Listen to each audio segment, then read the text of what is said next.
Welcome to episode 96 of the Steady On podcast, Faith and Fertility, with me, Angie Bauman, and my guest today, Allison Daniels.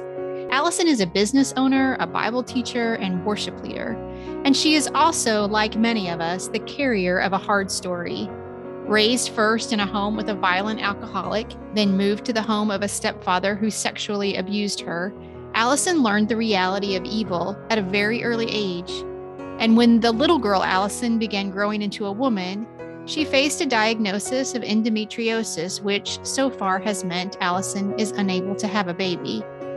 During our conversation, Allison talked about how she clings to the promise in Psalm 119:68 and how important the simple truth in this verse is to her. In the NIV, the psalm says, talking about God, "You are good, and what you do is good." I've been in a few seasons of my life when it wasn't easy to feel God's goodness. I'm confident that you've been there too. But I think as you hear Allison share, you'll feel God's invitation to remember his goodness, how his love and faithfulness are evident in whatever place you find yourself.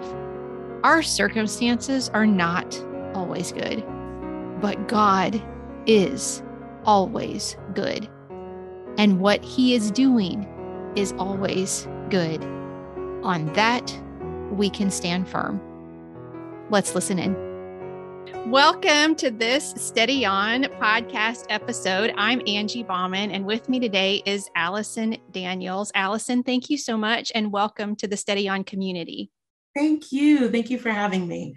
Allison is a business owner. She's a Bible teacher. She's a worship leader, and she owns a company called Admin Culture. Is that right? A creative agency supporting faith-based online entrepreneurs. Will you take just a second and tell us what's that business about?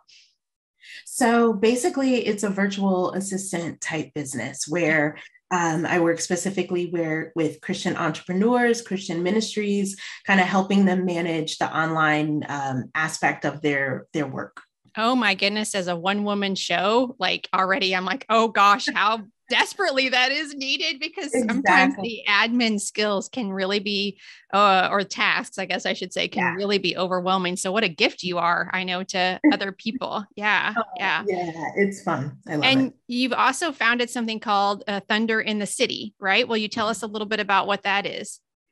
So Thunder in the City has been just kind of a worship event that I started hosting, really with the heart to bring together churches and really kind of unite the church racially through worship and bringing together Black churches, white churches, and just creating an experience where we release the sound of heaven. It's the tagline that I've used. So I did it a couple of years, then COVID hit, and so I'm kind of figuring out what the next steps are there. But I love Thunder in the City, and I can't wait to see it come back. I love that so much, because I do believe that music is something that can overcome obstacles or boundaries or some things when we can find a common ground. We can take steps forward, maybe sometimes in places that our hearts are united in some way. And I think music is such a beautiful expression of that. What great work. That is exciting to me. Yeah. Funny story. One day I was in a Waffle House, completely random, was in a Waffle House up in Tampa and had just been to a conference. And all of a sudden, Proud to Be an American came on, and jam-packed Waffle House. Everybody started singing it. And Black, white, Latino, the whole Waffle House restaurant busted out singing it. So yes, music. That gives me chills. Just that story gives me chills, because I was like, wow. And I was like, well, I gotta sing. Yeah.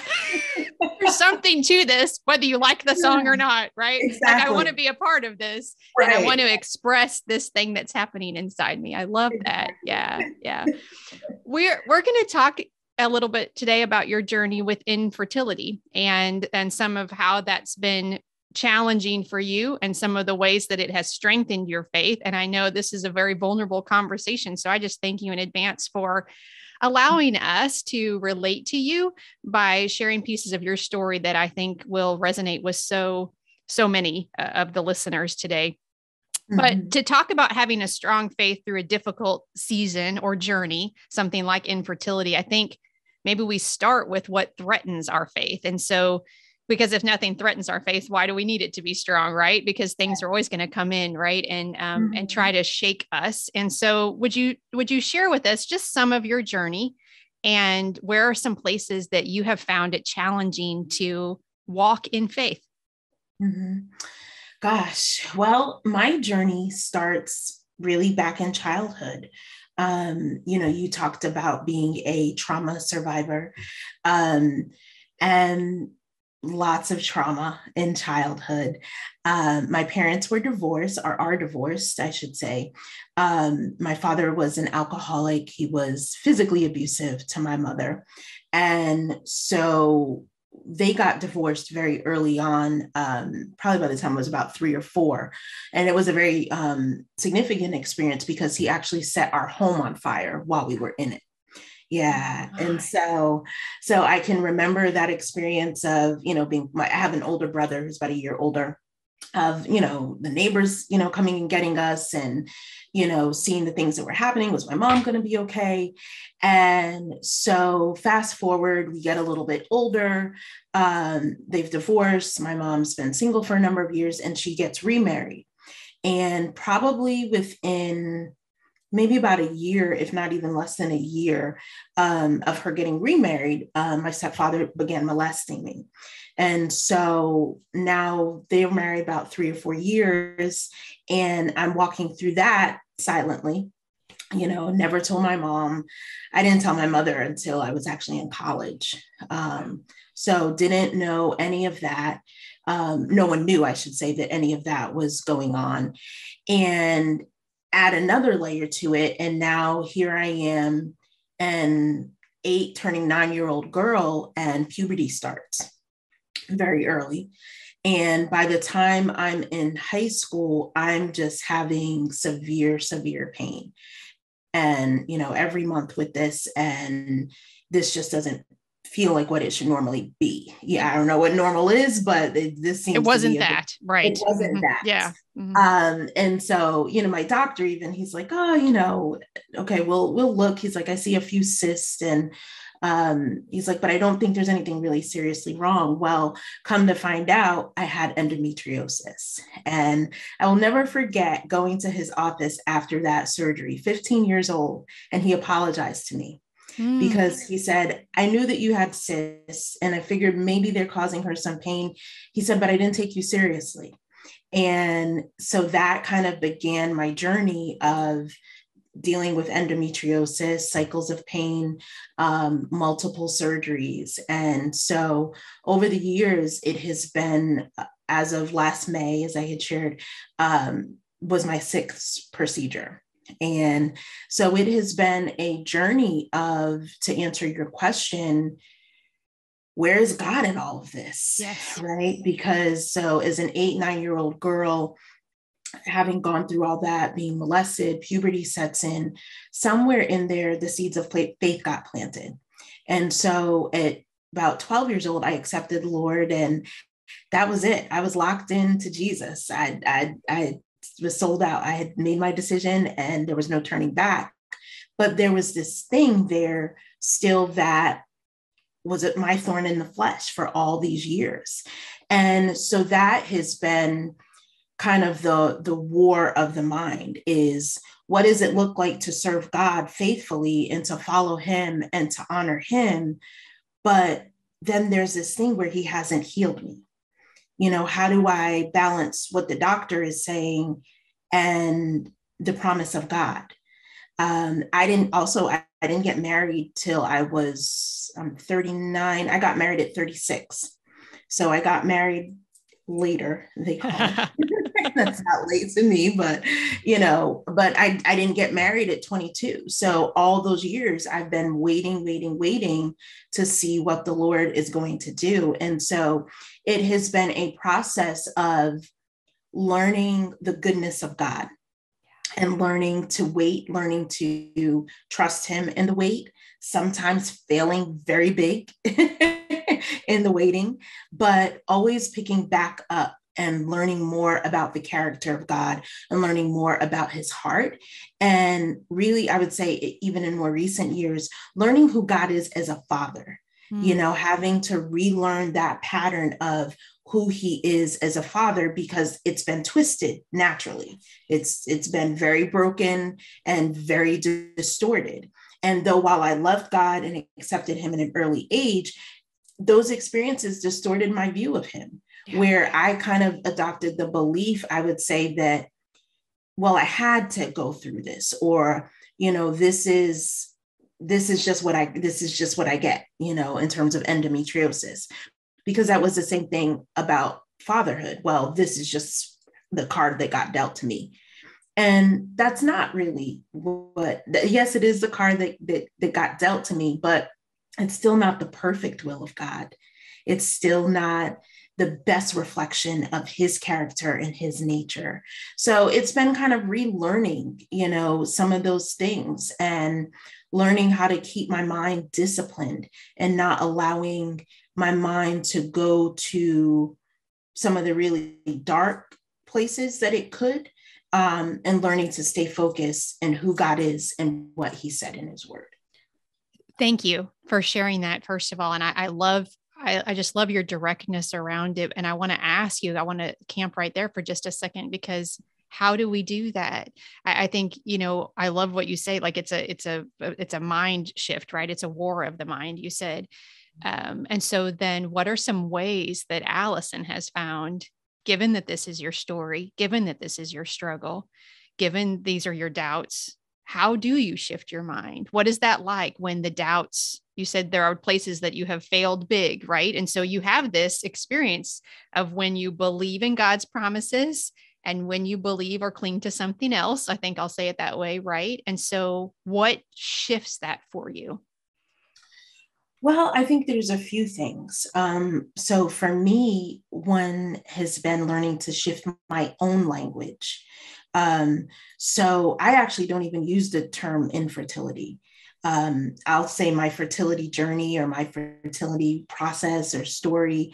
I don't even I've learned to become very cautious about what even words that I'm putting out there. One day when I have children, or one day when I'm a mom, I will still use those phrases. And so and really that wasn't even a scriptural thing, it wasn't like some big, I opened the Bible revelation. Actually, I was just sitting at the doctor's office one day and I looked up and saw the sign that said fertility medicine. And I said, isn't that interesting that they don't use the term infertility? A lot of times, maybe years ago they did, but a lot of places are really trying to focus on that hope, and how you speak about it, and really encouraging your mind on being intentional to think with hope.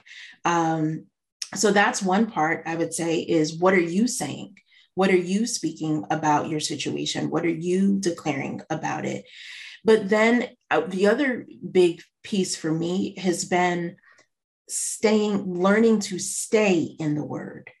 In those seasons where I really kind of, back and forth, God said, but, being wheeled into surgery right now, and I'm angry at God. Like, those were seasons when I look back where I wasn't really always consistent in the word.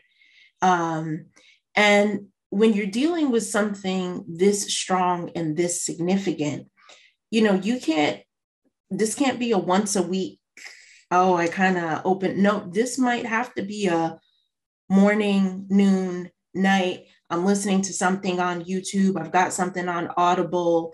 You have to day and night, David said, does he meditate in the law of the Lord.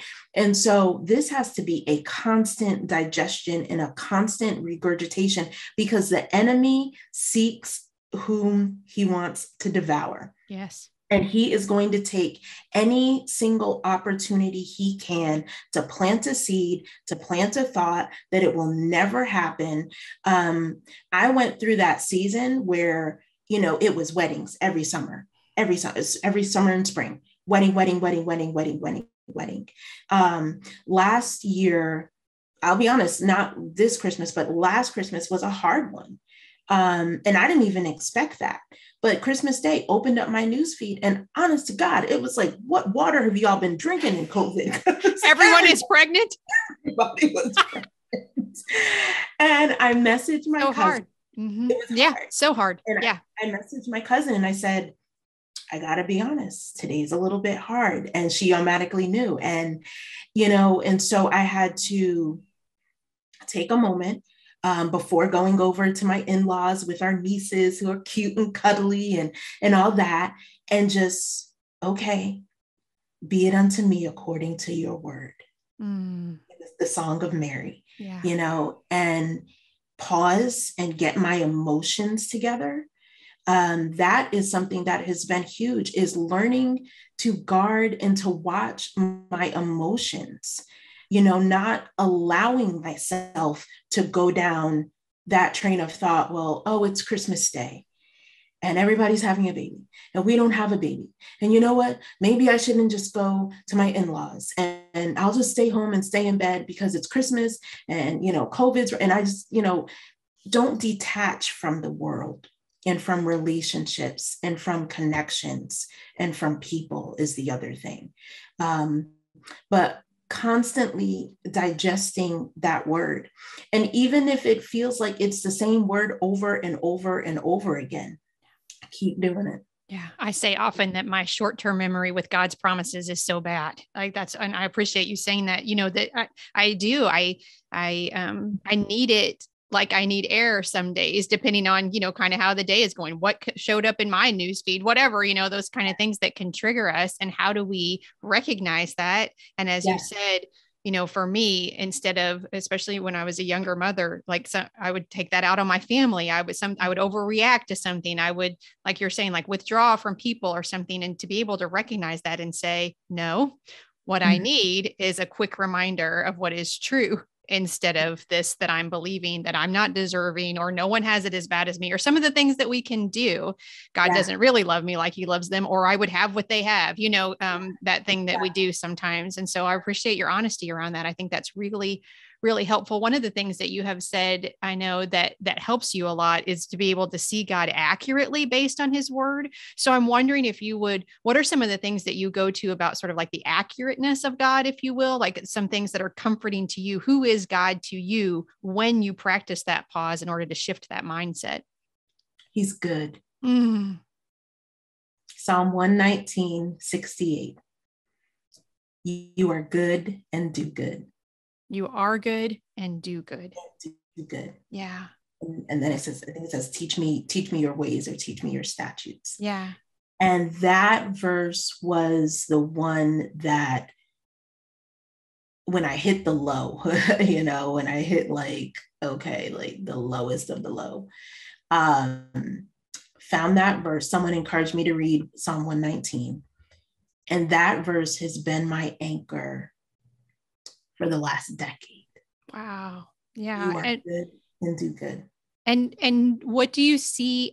How is that true for you? Like because I have those verses too. And when I think about that for you, you are good and you do good, and you go to what as evidence for that in your life?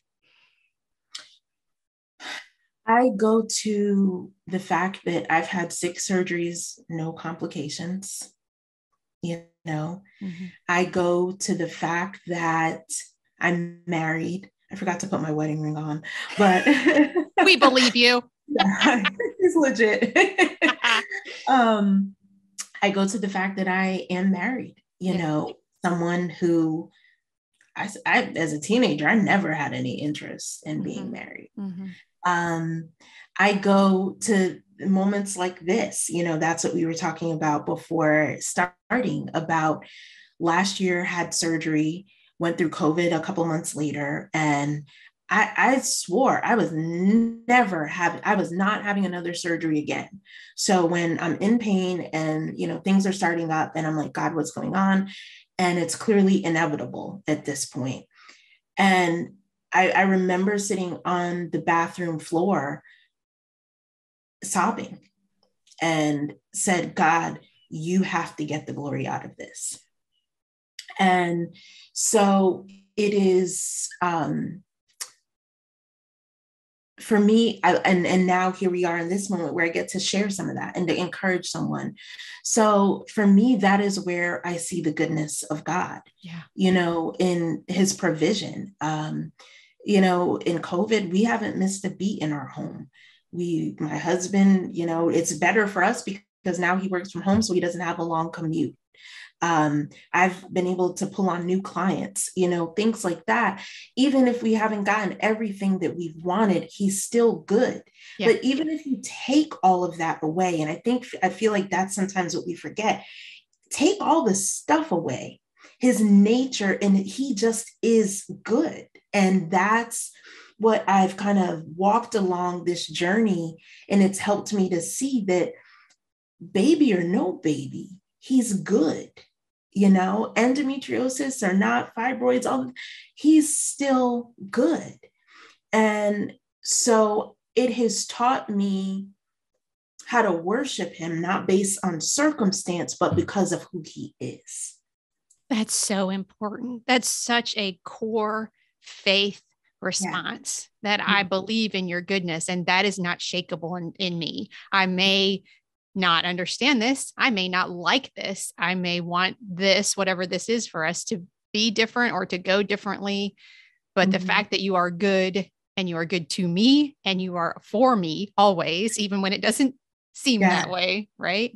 That I believe nothing else. And so, yes. And that's the thing that I think for any of us, whatever our this is, it keeps us taking steps forward towards him. Yeah. There's a verse in Psalms that says, righteousness and justice are the foundations of your throne. And that verse was like mind blowing for me when I saw that. Righteousness and justice are the foundations. I don't know the exact reference, but are the foundations of your thrones in Psalms. And when I read that, I said, so wait a minute. Everything that you do is right. And everything that you do is just. Everything that you do, Lord, has a purpose. That's hard for a trauma survivor to hear. It is. It is. It is a very sobering truth to hear, but it is still his word, and it is still true. Yeah. And there's an intentionality. I didn't mean to cut you off. I'm sorry. There's an intentionality in my life, in our lives, that I think is so important that God has intentionality. And as you said, purpose, and can bring about his glory and his goodness. The more we know him, the more we can share the glory and the goodness that is inside us, because he intentionally put it there and intentionally draws us to him through whatever we're going through. If you still remember it, I cut off your thought. I want you to complete it if it's still there. It was just going to be that, because we want to focus on why did that happen? Yes. And how come? But if this hadn't had happened, then, maybe this wouldn't have. Sometimes I think we ask too many questions, and we just need to remind ourselves that the ways of the Lord are perfect. It's not that he does things, but he allows some things in our life to accomplish his purpose.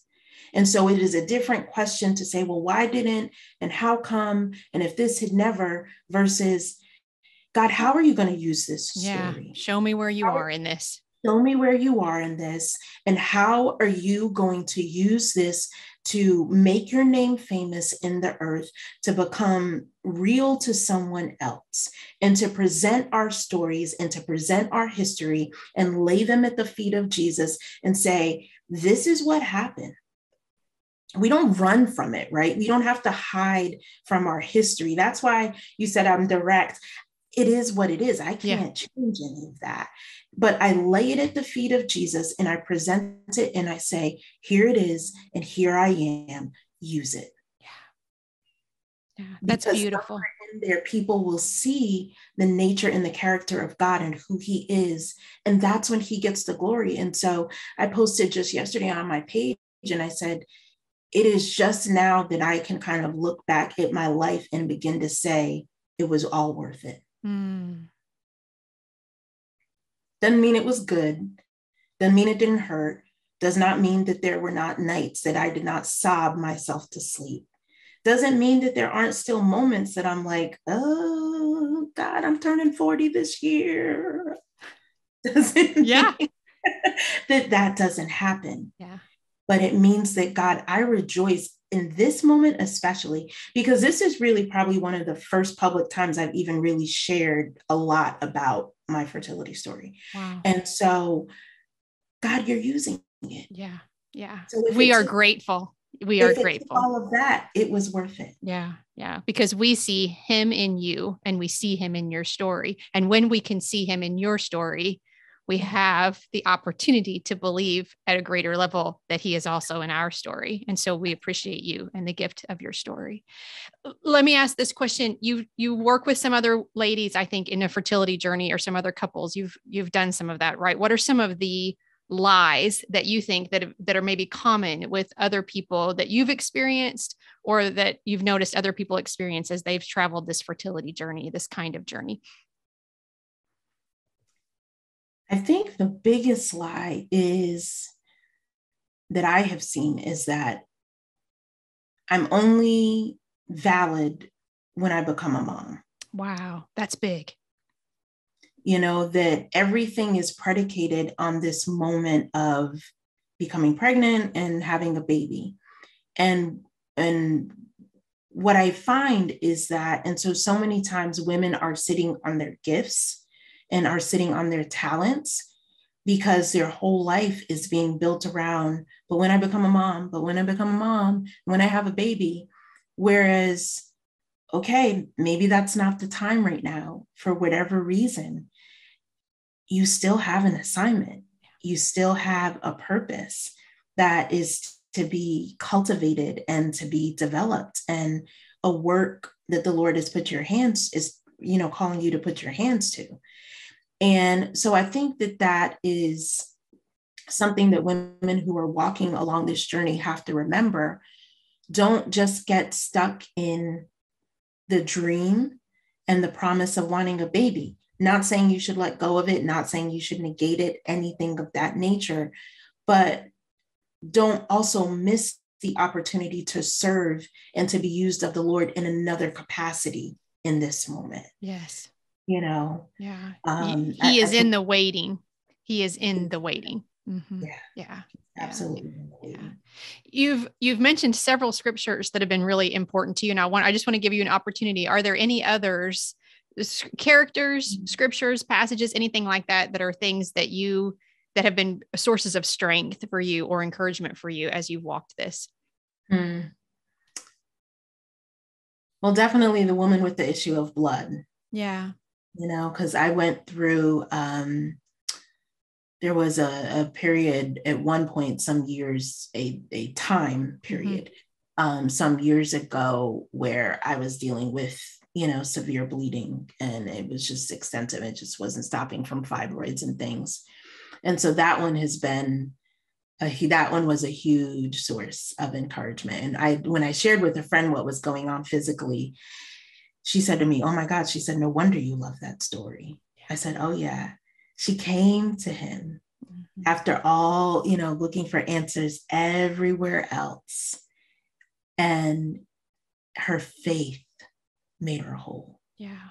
That if I could just reach his presence, if I could just get in his presence and just be right there, I will be made whole.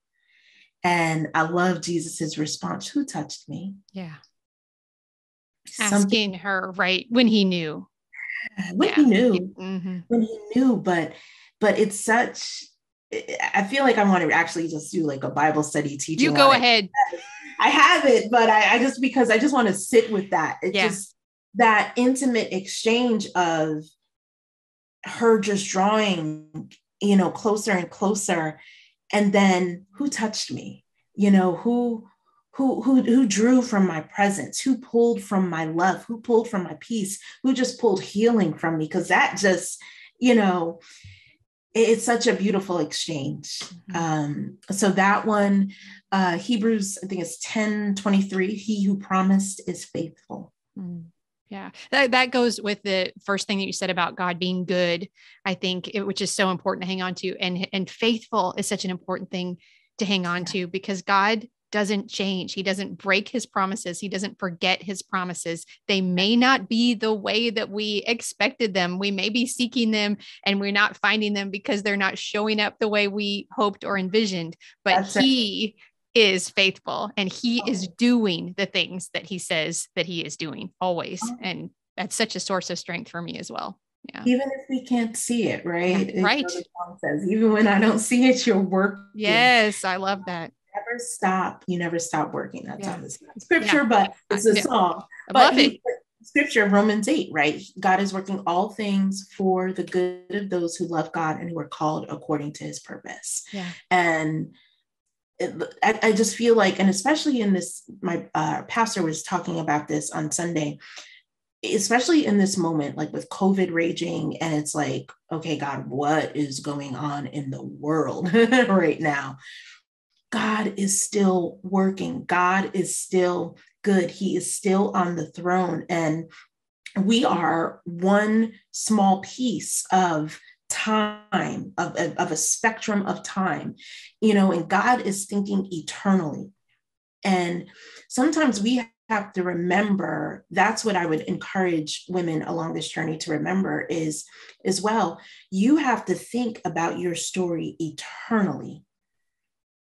You don't know what encouragement, in the waiting years that as you developed and as you learned and as you grew, that you offered to someone else, that planted a seed of hope and faith in them, that they got to then carry to someone else that's now being poured out, and now they get to minister salvation. And so that small seed of faith in you has replicated and replicated and replicated.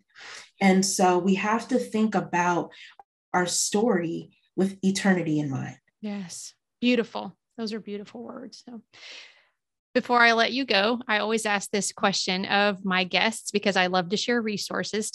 Let us peek into the life of Allison just a bit. Is there anything right now that you are studying, reading, watching, listening to, anything at all that is just keeping you connected with God, bringing you joy, anything at all? Yeah.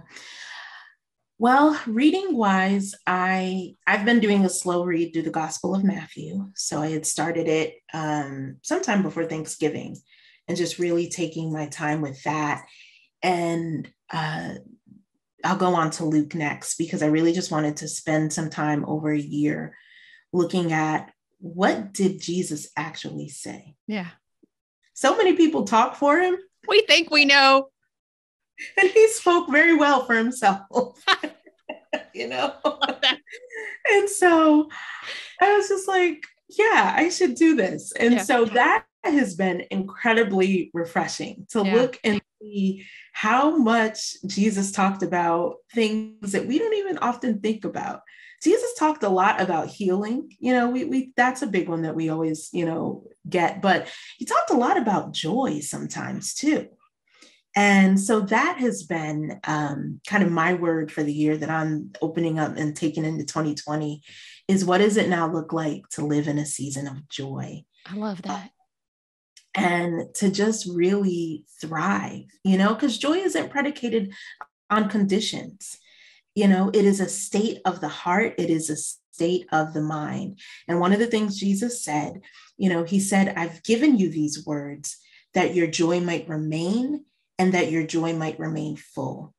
And so when I look back over those years of walking through, the highs and the lows, the ups and the downs, my joy wasn't full. My joy wasn't steady. Some days, up and down. And I'm like, Lord, I don't want to be up and down anymore. I just want to live in the joy that you have for me. So that's been one, but a very practical resource that I'm reading right now is, it's called God is Still Writing Your Story by Bob Sorge. Excellent, excellent book. If you're kind of in a place of questioning, like, God, how are you going to use this? What's redemptive about this? Highly recommend. And he kind of talks about how God is a very elaborate script writer. He says, God doesn't write, the dog ran to the park. No, the dog ran to the park. He jumped over a mountain. He tossed a ball. He flipped. He met some clowns along the way. God is a very elaborate script writer and playwright and master storyteller. Mm-hmm. And so sometimes the things that can feel really big and dramatic and traumatic, even to us, are simply God being the author, that you haven't seen the end yet. And so that's a really good one that I'm really, really enjoying right now. I just felt like a Holy Spirit conviction as you were saying that, because I just felt a Holy Spirit invitation. I'll say it that way. Like your idea of master storyteller, asked myself the question, do I believe that God is a master storyteller in my life? Do I believe that this is, again, as we go back to intentionality, that my story is something that he knows and loves and appreciates all the details of, and can use together to make something not only that is like understandable to me, if you will, but pick upable for someone else, that they can read it and understand, oh, I see God all over the place in this story, So that's a beautiful word. Thank you, Allison. Oh. Allison and her work and the other places to follow her can be found at her website, AllisonKDaniels.com. I will link that and other places to follow her on social media in today's show notes. And again, Allison, we cannot thank you enough for your willingness to be here with us, to spend this time with me, and to share not only your story, but how God is the master storyteller of your life. And so thank you again very much for being with us today. Thank you, Angie. And friend, thank you so much for listening. Until next time, peace. I was profoundly affected by Allison's statement about God being a master storyteller. He is still writing Allison's story. He is still writing my story. And friend, he is still writing your story too, in the masterful way only God can write it. Psalm 119:68 again says this from the Passion Translation. Everything you do is beautiful, flowing from your goodness. Next week, my guest will be Mary Agabrod. Mary's husband is a missionary in Africa, and she has written a new book to encourage missionaries and ministry leaders and their spouses, because she knows all too well how easy it is to feel ill-equipped for the service to which God has called us. I love Mary's heart, and I know that you are going to love her too. If you'd like to support the ministry of Steady On, there are 3 things you can do, and they're all free. First, you can take just a moment to subscribe or follow the podcast on whatever podcast directory you use to listen. Second, you can rate or leave a review on the podcast, because that helps other people find us. And lastly, you can subscribe to my weekly newsletter by visiting the website livesteadyon.com and clicking on the orange newsletter button at the top. There's a link for that in today's show notes. I always welcome comments and feedback. Please feel free to reach out to me anytime by emailing steadyonpodcast@gmail.com. Thank you so much for listening. I pray wherever your day takes you, you are walking in the confident knowledge that you are a beloved, cherished child of God. Peace.